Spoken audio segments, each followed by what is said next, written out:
Hi, and welcome to the Lowdown with me, Nick Cohen. The question today, and the question which has been building really for a couple of months now, is it all over for Keir Starmer? It's an extraordinary question to be asking in a way. Keir Starmer won a huge victory in 2024, one of those great landslide defeats of the Tories that punctuate British history from 1906 onwards, but it was a kind of deceptive landslide, deceptive win. Labour had a very low share of the vote, just 34%. The right-wing vote split. The Conservatives collapsed, Reform, radical right-wing party, we want to be polite about them, started eating into their vote, a trend that's continued, and Labour came through the middle, as did Lib Dems. There was massive tactical voting, but it wasn't a huge popular endorsement of Starmer or of the Labour Party, however much you want to cut and dice the result. Ever since, it's just been awful, really, from the Labour point of view. Labour's opinion poll rating has collapsed down to 20% in some polls. Keir Starmer, here's a really extraordinary thing. These figures are from the New Statesman, by the way. His approval rating is now minus 54. That's worse than the nadirs reached by Boris Johnson, one of the worst prime ministers since Lord North, since, I don't know, the Stone Age this country's ever had, and Rishi Sunak. There are rumblings everywhere. You never know. It's always difficult for outsiders to judge Westminster journalists when my colleagues go on background and people start whispering to them and they can't say who it is. But an awful lot of ministers are talking about a leadership contest. Is that what's going to happen? Is this kind of terminal for Keir Starmer? Is it terminal for this Labour government? Or are we just in a moment of Westminster froth? Uh, underemployed Westminster correspondents with overactive imaginations are catastrophizing the future and not realizing how difficult it is to replace a sitting prime minister, particularly from the Labour Party. Traditionally, the Labour Party hasn't killed its leaders. It's tortured them, but it doesn't kill them. It is very hard to get rid of a sitting prime minister, particularly when there's no obvious replacement. To talk about this, to talk about the crisis on the centre left, I'm delighted to be joined by Tom Baldwin. There is probably no better person in Britain to be talking to about this subject.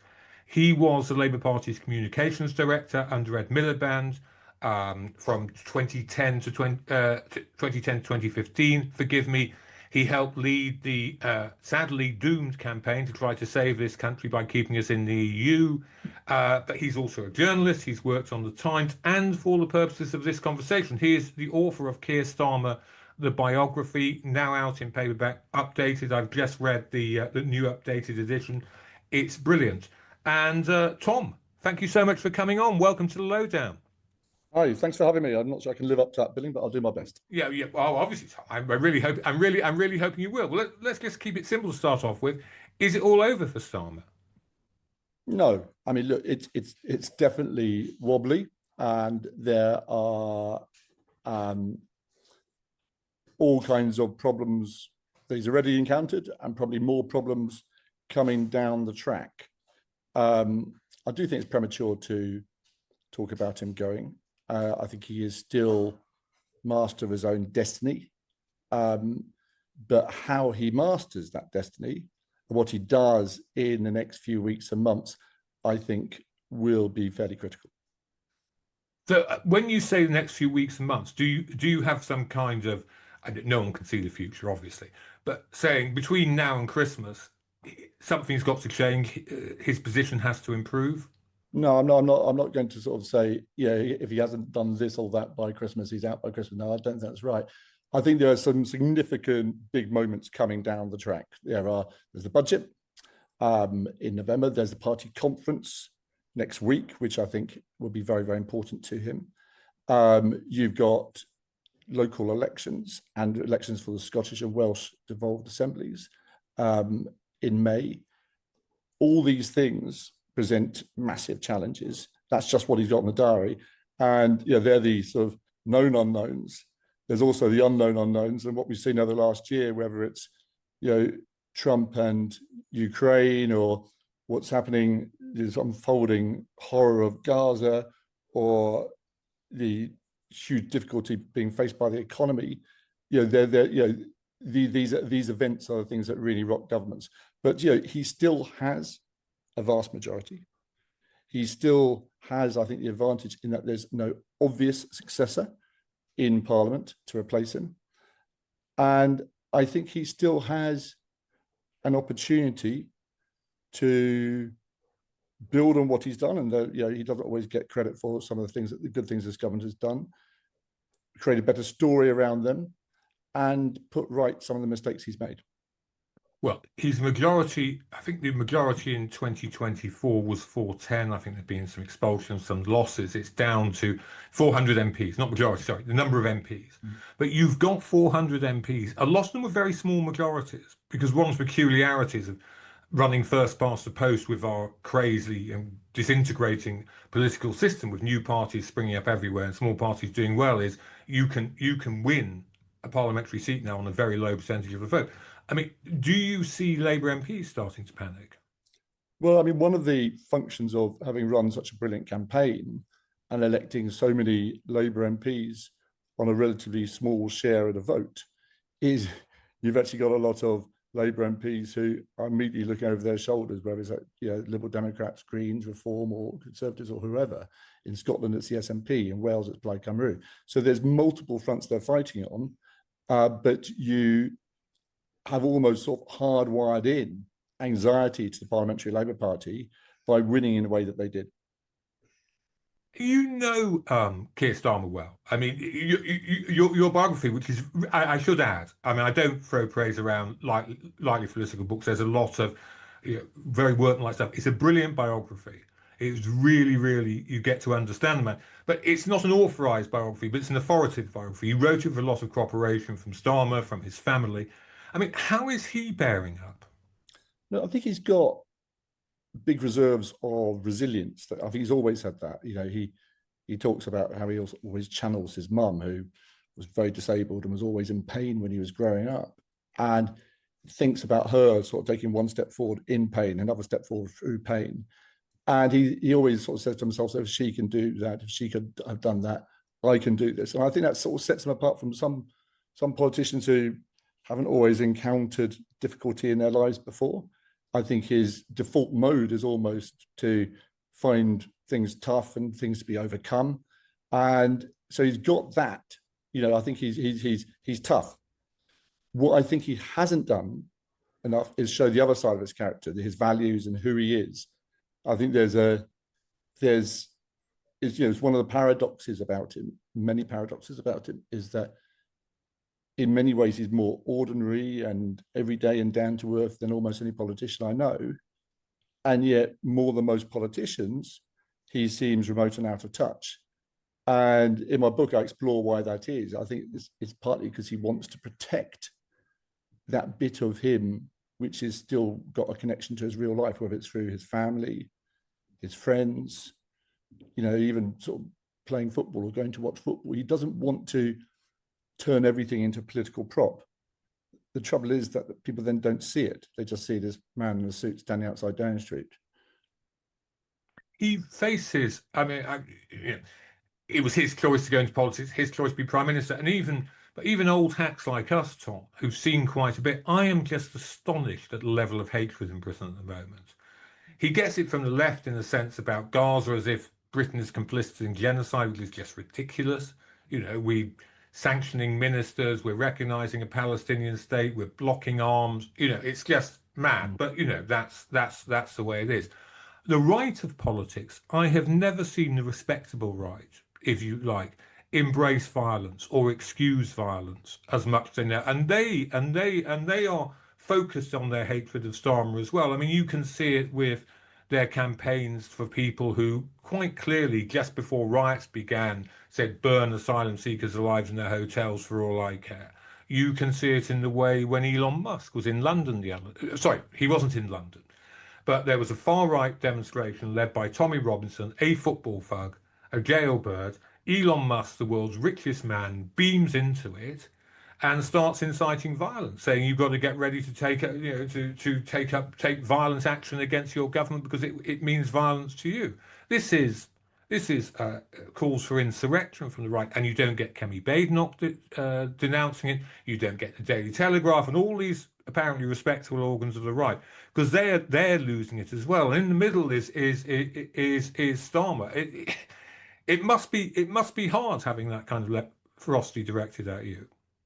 Yeah, I mean, I think as Sam Freeman pointed out recently that since the advent of social media proper, there actually hasn't been a stable government anywhere in the world. And one of the reasons why Starmer's Labour Party was able to recover from this devastating defeat in 2019 to win so big in 2024 is politics is very, very febrile now. It is, there is a sort of instability locked in, I think, to politics, which I think is going to be hard to escape that cycle.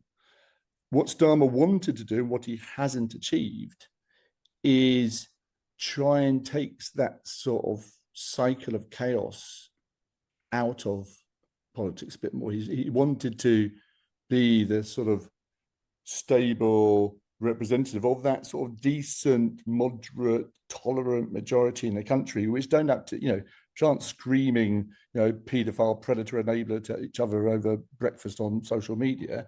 They're just getting on with their lives. And I think he wants to be that prime minister. But the circumstances in which he took over, this weird, almost unprecedented, I think it is unprecedented, combination of failing public finances, failing public services, failing public trust, combined with the fact that the world is on fire, has made it incredibly difficult. And as I set out in the new chapter of my book, there's also been some significant mistakes, both in strategy and execution along the way. Yeah, well, let's come to that. I mean, I was looking at your latest update, the latest version of the biography, and you say quite rightly, Starmer and the people around him, particularly his sort of eminence grise, Morgan McSweeney, looked at why Biden lost in America, and one thing that Biden did disastrously, stupidly, he lost control of migration during COVID. I think the Mexican border, millions of people came in, and Trump and the MAGA movement was able to absolutely make hay of that. So they say, okay, we've got to get migration under control. Fine, that's absolutely fine. I'm not going to argue with them or you or anyone about that. Centre-left governments have got to control migration and crime, otherwise they're just out. And they mustn't give the impression they just don't care about borders or don't care about crime. Fine, fine, fine. But particularly with McSweeney, you're now getting, in a way, they are now so committed to, if you like, stopping Farage. They they don't seem to know how to oppose him. I mean, they don't seem to know how to fight back against Farage. You talk about Starmer speaking to the decent majority of people in Britain, but they don't do that. They don't stand up and lambast Farage and point out that he's at best 30% of the country and people don't want racism. We most certainly don't want violence on our streets. We most certainly don't want Tommy Robinson. I just don't get that from them. Yeah, I mean, I think it's even less than 30% in a way that there's a lot of people who are saying they're going to vote reform at the moment, who I don't think know what reform stand for. It's a bucket for protest votes and anger and discontent and disillusionment in the way the Liberal Democrats used to be in by-elections and so on. But you're right. I don't think they have had the right strategy to reform over the past year.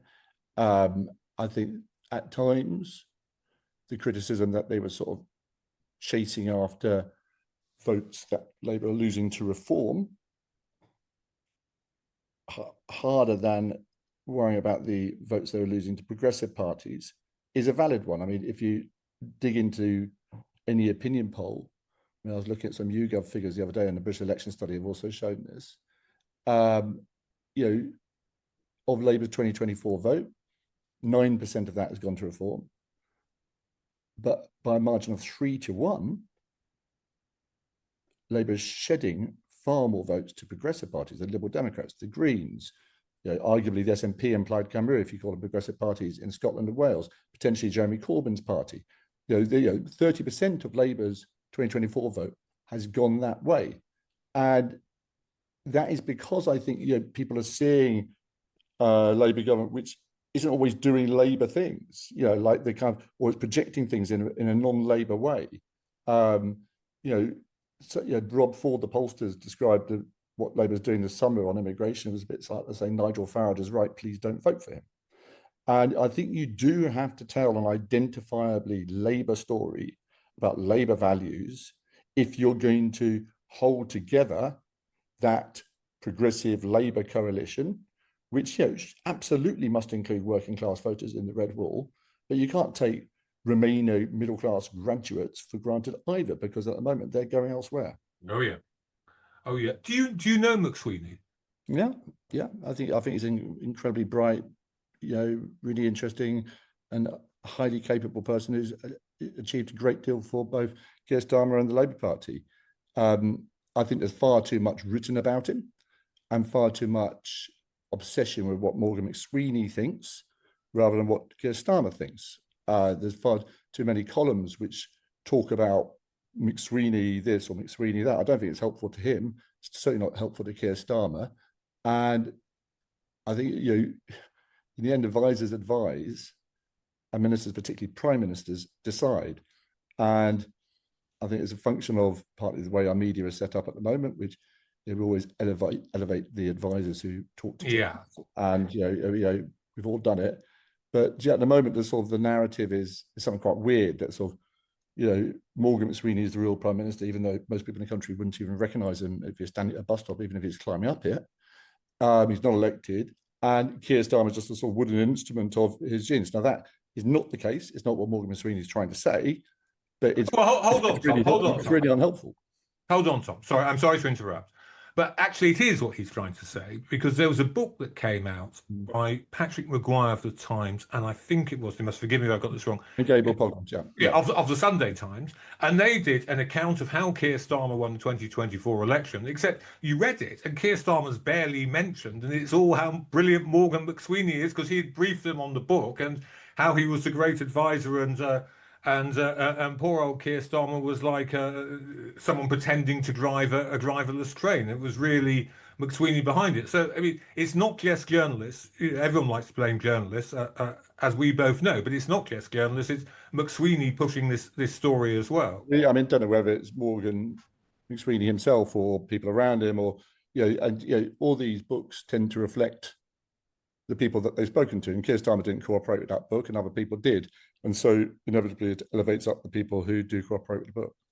Okay. It's a very good book. I mean, I've got huge respect for both Patrick Maguire and Gabriel Pogrom. Good job. Oh, hell, I'm not knocking him. I very much enjoyed reading it, but I do think that sometimes, because I'm very conscious of people listening to this podcast or reading me on Substack, and they look at this stuff and they see all these unnamed sources, and ministers are saying this and saying that. And one way politicians have always historically got out of it is to say, oh, it's just the media, it's just the journalists. Well, often that's not true. And often, sometimes Morgan McSweeney may well be pushing the myth of Morgan McSweeney. But as you say, it doesn't matter a great deal. What does matter is, I mean, there's an awful prospect opening up of this country having gone through. I mean, I would say we've gone through since 2010. We've been like a laboratory rat that's been experimented on by the right wing. First of all, we had austerity, which you covered all the time when you were working for Ed Miliband, 2010 to 2015. And that didn't work, and that didn't restore us back to where we were before the financial crash. So then the nationalist right took over, and we had Brexit, utter disaster, huge disaster, which no one even wants to talk about anymore. They're so embarrassed by it. Then they had Liz Truss, and instead of there being any reckoning, they just say, no, let's double down. Let's go even further to the right with Nigel Farage. Do you think, I mean, you said earlier that you thought they hadn't got it right in fighting Farage. What do you think they should be doing instead? Well, I mean, I think primarily, if you're spending all your time fighting on his home ground of immigration, or sort of slightly separate issue of asylum seekers, or what they call illegal immigration, you're putting yourself at a big disadvantage. And you're right.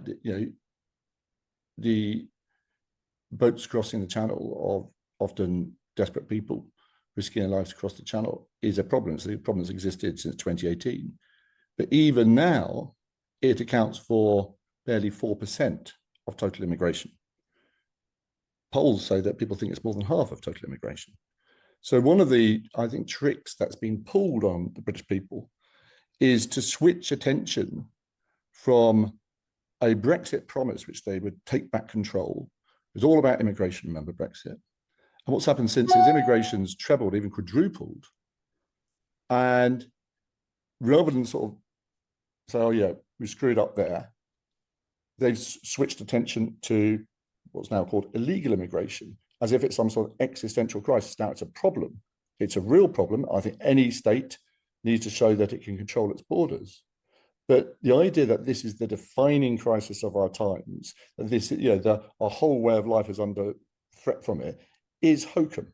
It is not the single biggest problem facing this country. I think there's at some point, you not only need to challenge that narrative and take it head on, as Tony Blair did actually in 2005 election, when he made a big speech about who we are and what our attitude to immigration should be. I thought it was really important when Michael Howard was doing this rather sinister, are you thinking what we're thinking stuff? But you also have to tell your own story. You have to tell your story about how you are making this country a fairer place, extending opportunity, about who you are, Keir Starmer, what you are trying to achieve, rather than sort of constantly appearing to be reacting to what Nigel Farage, who I think currently has 4 or 5 MPs in Parliament. You are listening to The Lowdown with me, Nick Cohen. Our guest today is Tom Baldwin, biographer of Keir Starmer and one of the most informed commentators around on our current government. Tom, can I just come back to you a bit on that? I mean, I was so struck by that rally in Trafalgar Square when Elon Musk is beamed in. And I just thought, if you go back 20 years, you get the most lefty playwright imaginable. And he's going to go to the BBC with a futuristic drama. And he says, well, what's going to happen is the richest man in the world, he's a South African billionaire from the apartheid era, goes to America, he buys control of all these new technologies, which we don't even know about yet, but it's going to be in my sci-fi thing. Then he takes on a Labour Prime Minister and calls on people who are descendants of the British Union of fascists to rise up in violent revolution against him. And, well, first of all, the BBC will ever say that'd be ridiculous. That could never, ever happen here in dear old Blighty. But second, that does happen. And the reaction of the government, let me tell you what the reaction of government is. Peter Kyle, who I know and like and is a decent man and all the rest of it, all these things one has to say. He's on the on LBC. I think he's on it's the Lewis Goodall programme on LBC. And Lewis quite rightly puts to him, says, well, look, Peter, what the hell is going on with this country? We've got this drugged up billionaire, fascistic billionaire, beaming into Trafalgar Square, calling for violent insurrection against the Labour government. And all Kyle could say was, what we saw yesterday was over 100,000 people who were expressing freedom of association, freedom of speech, and proving that both of those things are alive and well in this country. It is just so complacent. And if they were to fight back, or do you think I'm wrong? If they were to argue back, they would actually find a majority of people in this country would welcome them and would welcome a lead from them. But they're not. It's just like Peter Kyle. They're just holding up their hands or pretending there is no problem. I mean, I dispute just a little bit in that I think Peter Kyle was the sort of first responder. I think in the course of that weekend and in the days afterwards, both Keir Starmer and Downing Street's line strengthened significantly against Elon Musk. Downing Street did fiercely condemn Elon Musk for the dangerous languages that you're using. I think it's more significant that Keir Starmer went out on Sunday night and said, our flag is something we're really proud of. It symbolizes diversity and openness and all the great things about our country. It belongs to everybody, and it shouldn't be used to divide. It shouldn't be used to make some communities feel that they can't set foot in central London. And that's wrong. Now, I think there's a quite interesting strategy they're beginning to deploy. I think you'll see it properly next week's Labour Party conference, which is talking about patriotic renewal. And when they talk about patriotism, I don't think it's going to be the same as the kind of patriotism, supposed patriotism, false patriotism represented by the likes of Tommy Robinson, whose real name is Stephen Yaxley Lennon. Tommy Robinson was actually a football hooligan's name, which he took on. It is, yeah, and they're going to say, look, true patriotism is about what binds us together. True patriotism is not about hating other people. It's about loving this country. Nationalism requires hatred of others. That's not what patriotism is. And this is actually, I think, really interesting. I've written about this for The Observer on Sunday. And yeah, in some ways, it's something I think Keir Starmer has always been quite comfortable with, talking about that gentle, decent patriotism. I was always struck by something he did for St. George's Day last year, where he talked about the things that he was proudest of in this country. And he wasn't doing these sort of, we once ruled the waves, or he invented liberty, or these sort of right-wing myths that you get about Englishness or Britishness. He talked about climbing to the top of Scarfell Pike with his disabled mum, or the NHS, or meeting people with their sort of stoic wit and humour. And that there was a sort of modesty and almost muddle in that, which I felt was really British. Yeah. No, it's really important, this, because if you can, it's not about reclaiming the flag. There will be lots of flags at Labour Party's conference, there always will be. But it's about saying the right doesn't have this monopoly of patriotism. There is a version of patriotism which actually can unite us rather than divide us. That, I think, is a really, really big message. And I think if Keir Starmer can do that, it will have the advantage of, which so many of other strategies for Keir Starmer haven't had, of actually sounding like him. When he said the other day they had an English flag in the flat in Downing Street, there are lots of like, yeah, he doesn't, from the media. I reckon he does. And it makes sense when you remember that he was there at England matches in 1996, belting out 3 lines on my shirt with lots of other England fans, a decade or more before Tommy Robinson got his first conviction for beating up a policeman with football hooliganism. So what is... Sorry, Tom. Keir Starmer is a proper English patriot in a way that I think few Labour politicians have been. I mean, a lot of Labour politicians have always been a bit uncomfortable with flags and so on. Keir Starmer is very comfortable with that. He's very comfortable with a sort of Britishness. When people say, what is he? What's he really about? I think of sort of this sort of patriotic, progressive leader. And that's not a bad place to start, because I think that's where most people are in this country. And if only you could get that across, and I think you're going to try to do it this year's conference, then we'll begin to find a way of getting to the place where he wants to be, which is representing that decent, tolerant majority in this country. Do you think there's any recognition in Downing Street of what you discussed earlier, of the electoral realities of Britain, that we are, in a sense, FT Jones has been quite good on this. We're divided into blocks, if you like. The Remain block, your block, Tom, who used to lead, my block too, but the centre-left block, and there's a centre-right block, a Leave block, if you like.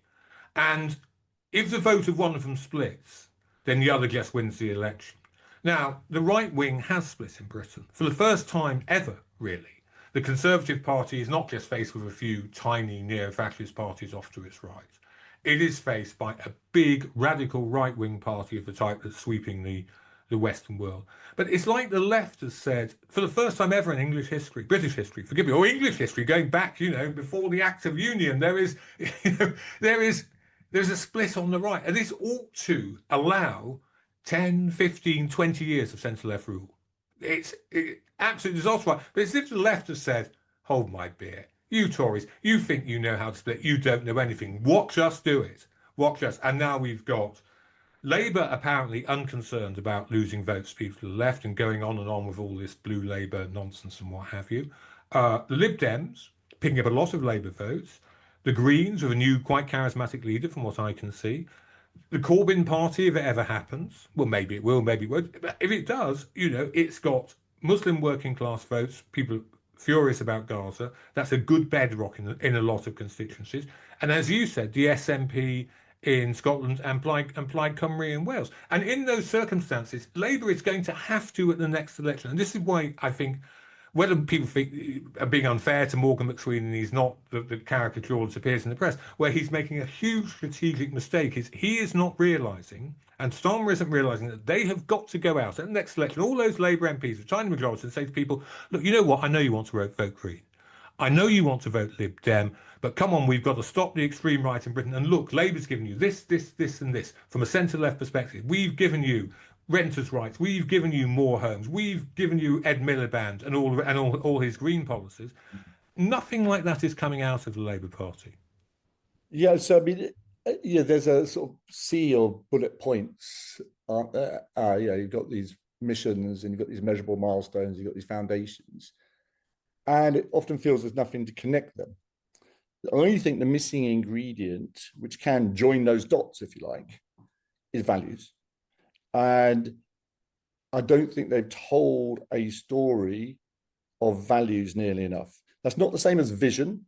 You know, Keir Starmer, I think, is right, you know, that vision is sort of part of that sort of stupid political game of, you know, I've got a new big idea, I've got this vision, only I've had it, so Jesus gave it to me and I'm going to like impose it on you. No, it's values. It's to say, look, we've got huge problems in this country and we're going to tackle them informed by our values, but these are what our values are. So no, if you're going to do, for instance, disability reform, disability benefit reform, you know, you could start that with a speech by Keir Starmer saying he grew up with a severely disabled mother. He knows what that's like. His brother was disabled. He knows what that's like. He is not there to be a hammer of disabled people. That's not what Labour prime ministers do. That's not what he does. And but we do need to slow the growth of the increase in disability benefit spending. They weren't ever seeking to cut it. They're trying to slow the increase. And informed by Labour values of, like, we don't put children into poverty, we take children out of poverty, we ensure scarce resources go to the people who really need them, and we give opportunity to young people who can work. Those are Labour principles. And on the basis of that, we're now going to have a national conversation about how we try and tackle these issues. That is a way of bringing people together to bring about a necessary reform, not what they did, which is say, here's a nice big fat round figure, £5 billion cut, play into Daily Mail, Sun, Telegraph, Times tropes about the deserving and undeserving poor. Some young people are taking a mickey or whatever it is. And we saw the disaster that happened before the summer. So tell a story about Labour values.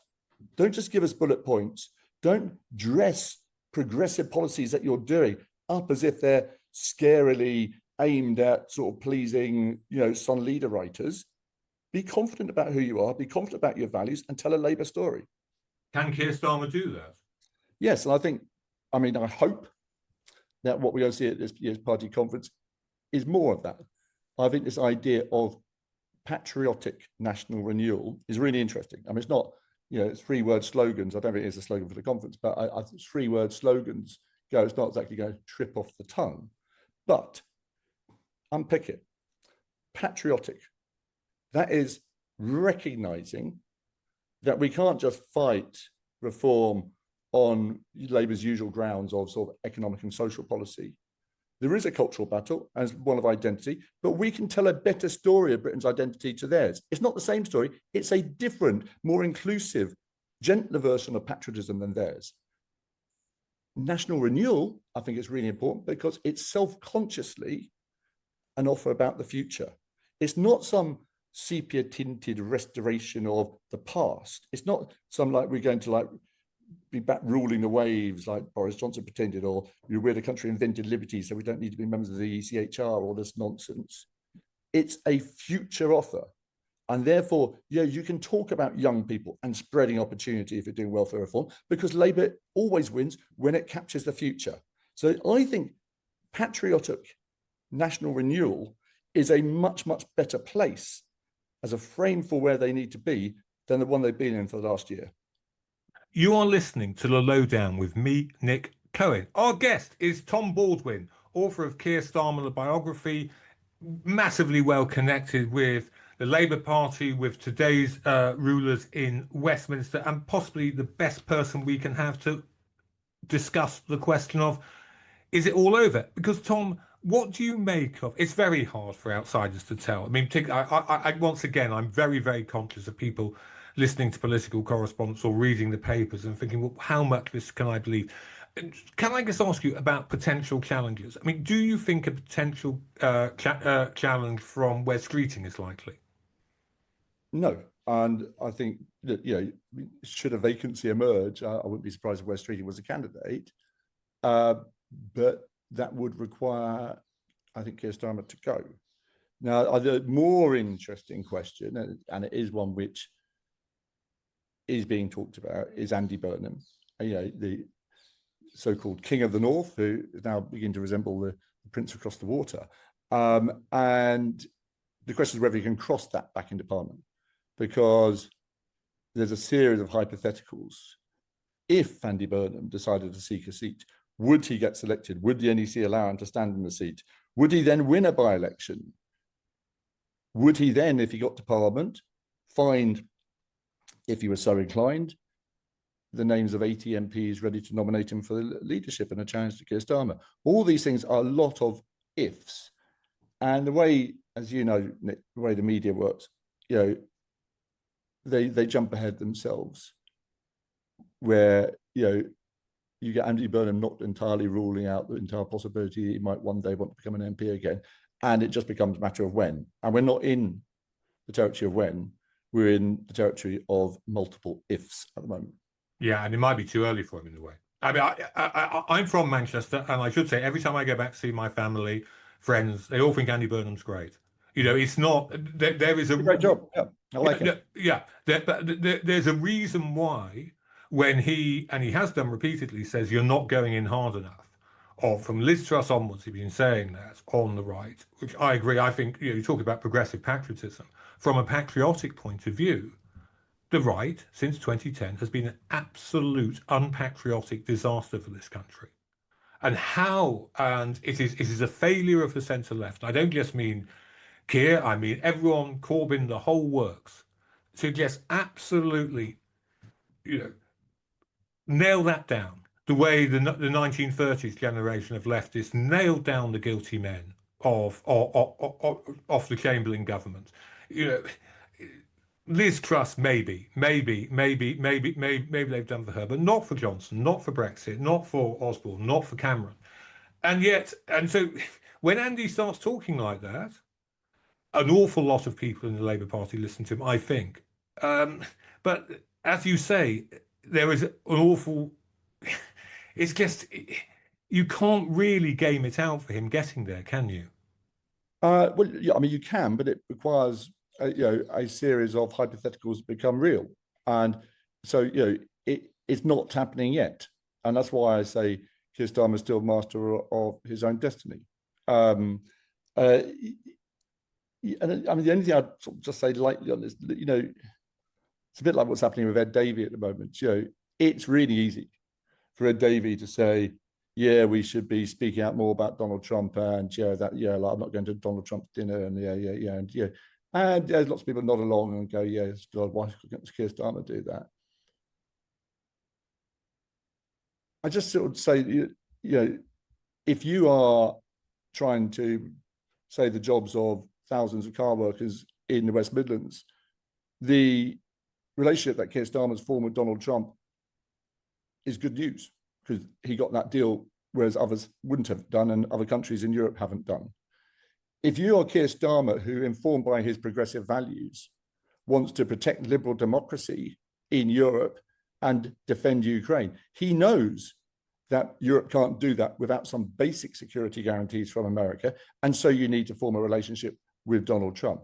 If you are Keir Starmer, under massive pressure on Gaza and moral pressure from within to do something about the appalling, and I would call it genocide being perpetrated in Gaza, then you can't do anything unless you get America to put pressure on Netanyahu. So again, you need to have a good working relationship with Donald Trump. So it's easy sometimes being in opposition. It's easy perhaps commentating on the leadership of the Labour Party from the other side of the Manchester Ship Canal. But sitting in the stands, we've all got views on football players. It's very different when you're on a pitch sliding around in the mud, and that's not so easy. Okay, Tom, let's just, before I move on, can I just take what you just said, because it's very important.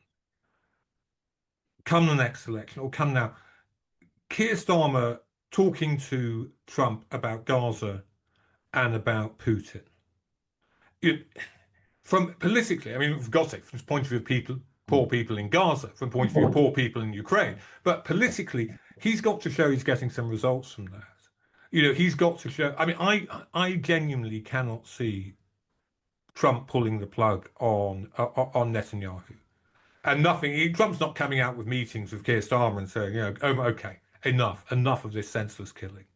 Um, if you're Putin, I mean, the day we're recording, Russia's been flying planes into NATO airspace again. It's always doing it now. Mm-hmm. If you're Putin, you just look at Trump and think, "I've got you. I can jangle about in my pocket. You're never going to do anything."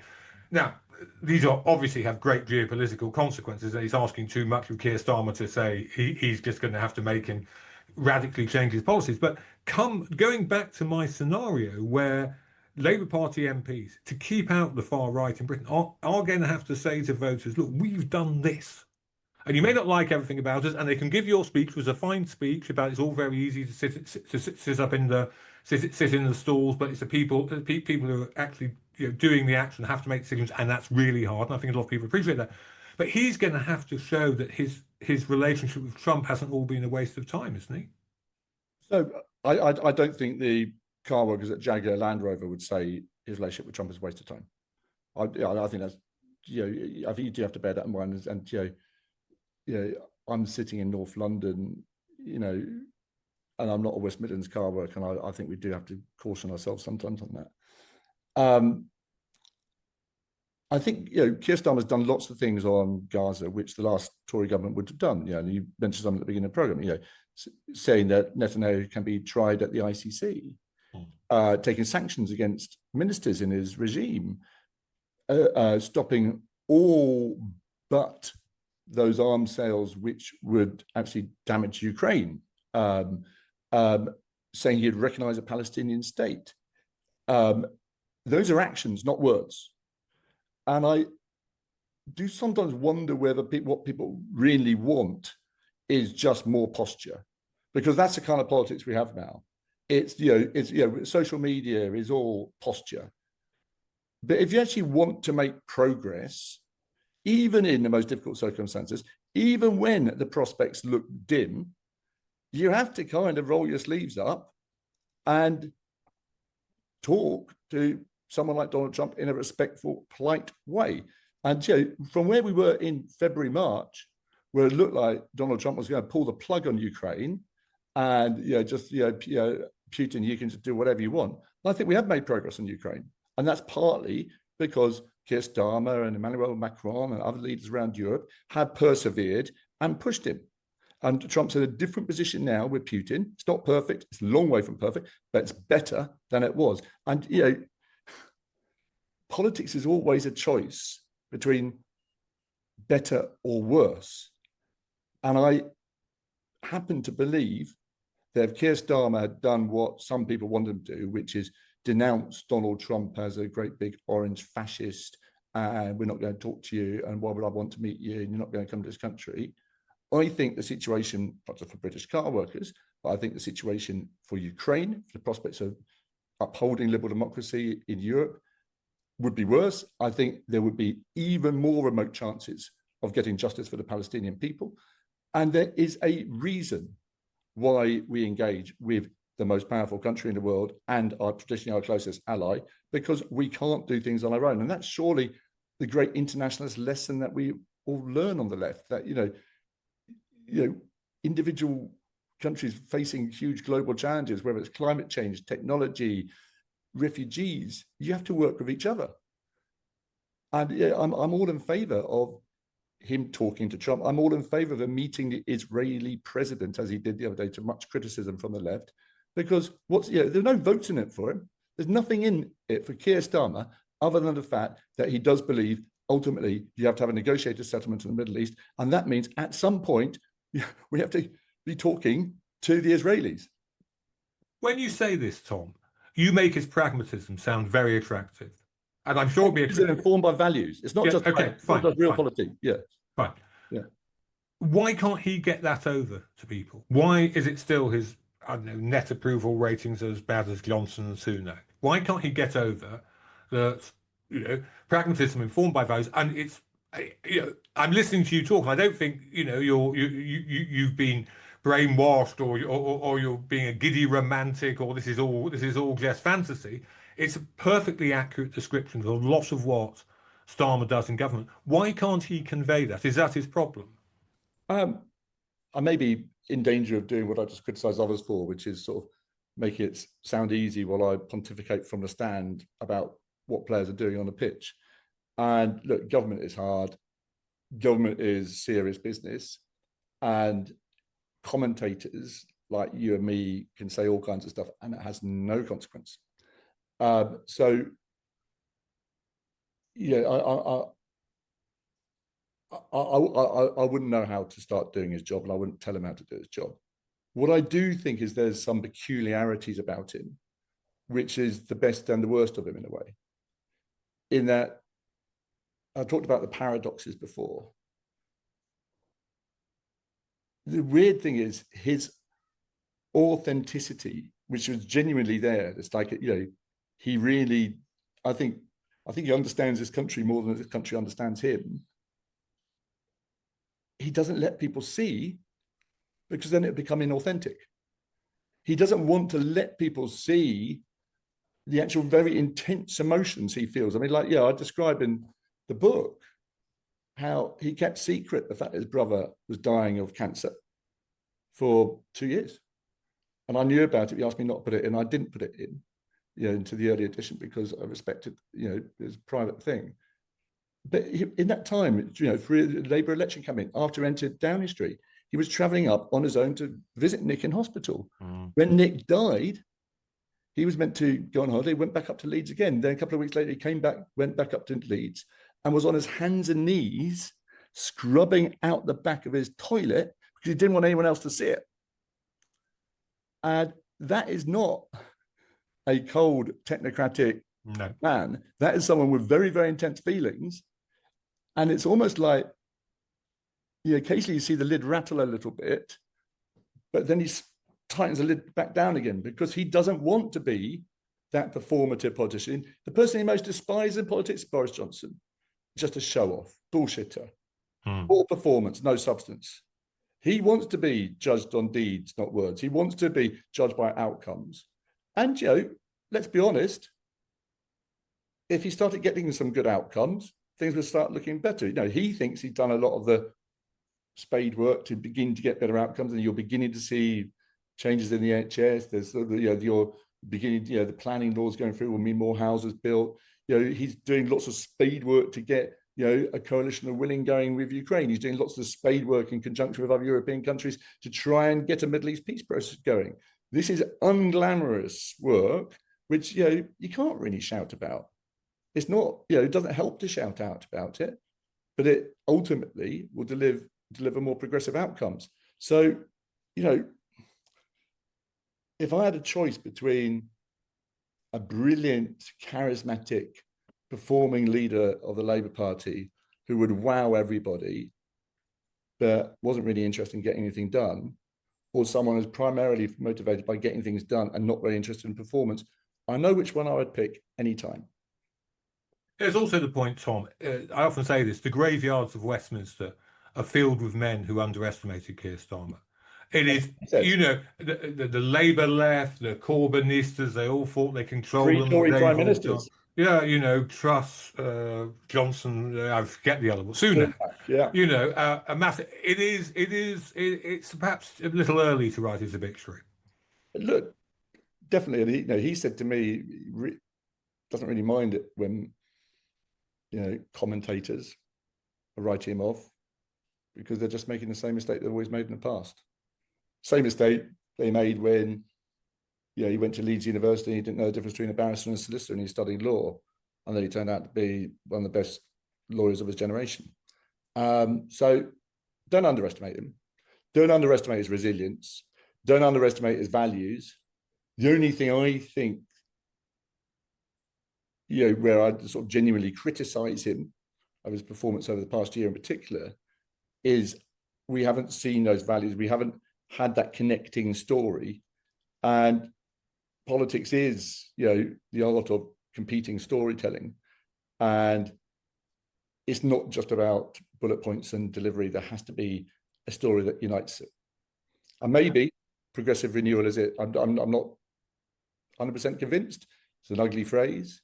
Patriotic renewal, sorry.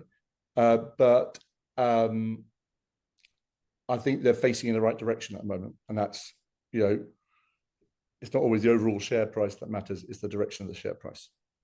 Well, on that note, for a story, I have to say our story must come to an end because I've taken up enough of Tom's time. Tom, thank you so much for coming on. Thank you for having me.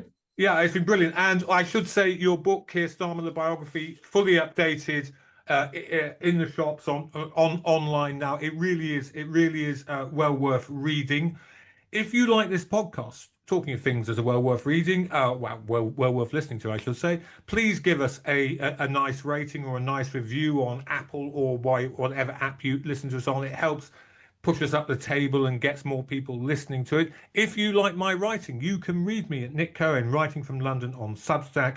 Just Google Nick Cohen Substack and it will come up. I must as always thank our brilliant producer, Andy Hoskin, who turns what would otherwise be an utter shambles, frankly, into the beautifully coherent and flowing podcast you have listened to today. Thank you, Andy.